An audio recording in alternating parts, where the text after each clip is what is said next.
بسم اللہ الرحمن الرحیم۔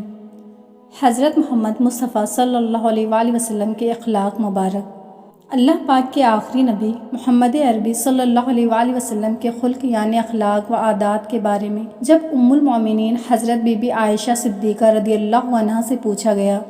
تو ارشاد فرمایا، اللہ کے رسول صلی اللہ علیہ وآلہ وسلم کا خلق قرآن تھا۔ رحمت عالم صلی اللہ علیہ وآلہ وسلم کے حسن اخلاق کی چند جھلکیاں ملاحظہ کیجیے۔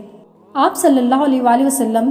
جھگڑے، تکبر اور بیکار باتوں سے خود کو بچا کر رکھتے، آنے والوں کو محبت دیتے، ایسی کوئی بات یا کام نہ کرتے جس سے نفرت پیدا ہو، بلکہ نرمی، شفقت اور مہربانی فرماتے۔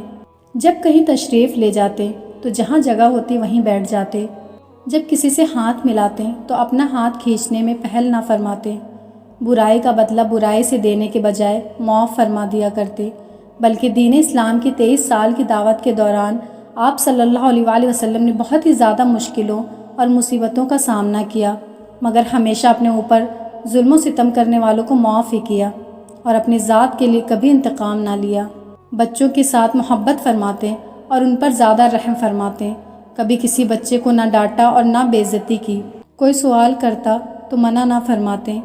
لوگوں سے بوجھ کو کم اور ان کی مشکلوں کو حل کر کے انہیں آسانی اور سہولت فراہم کرتے، بیواؤں، یتیموں کی دیکھ بھال اور بیماروں کی خبر گیری کرتے، غریبوں کو عزت دیتے اور ان سے محبت کرتے، پڑوسیوں کے ساتھ اچھا سلوک کرتے، اچھے کاموں پر لوگوں کی حوصلہ افزائی کرتے، معاشرتی ہم آہنگی، لوگوں کے باہمی تعلقات کو برقرار رکھنے، مسلمانوں کو متحد کرنے اور ان کے درمیان نفرتوں کو مٹانے کی کوشش فرماتے، نسل، قوم یا رنگ کی وجہ سے کسی سے امتیازی سلوک نہ فرماتے، بلکہ آپ صلی اللہ علیہ وآلہ وسلم نے ارشاد فرمایا، اے لوگوں، تمہارا رب ایک ہے اور تمہارے والد ایک ہیں، یعنی حضرت آدم علیہ السلام۔ سن لو، کسی عربی کو اجمی پر، کسی اجمی کو عربی پر، کسی گورے کو کالے پر اور کسی کالے کو گورے پر کوئی فضیلت حاصل نہیں، البتہ جو پرہیزگار ہے وہ دوسروں سے افضل ہے۔ بے شک اللہ پاک کی بارگاہ میں تم میں سے زیادہ عزت والا وہ ہے جو تم میں زیادہ پرہیزگار ہے۔ جانوروں کو وقت پر چارہ پانی دینے کی لوگوں کو ترغیب ارشاد فرماتے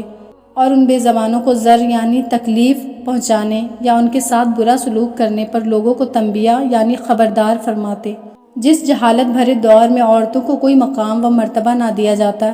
اور بیٹیوں کو اپنے لیے بدنما داغ تصور کیا جاتا، ایسے وقت میں آپ صلی اللہ علیہ وآلہ وسلم نے عورتوں کے حقوق کا تحفظ فرمایا، اپنے اعلیٰ کردار و پاکیزہ تعلیمات سے ان کے مقام اور مرتبے کو واضح کیا۔ اللہ کریم ہمیں رسول اللہ کے پاکیزہ اخلاق و اوصاف کو اپنانے کی توفیق عطا فرمائے، آمین۔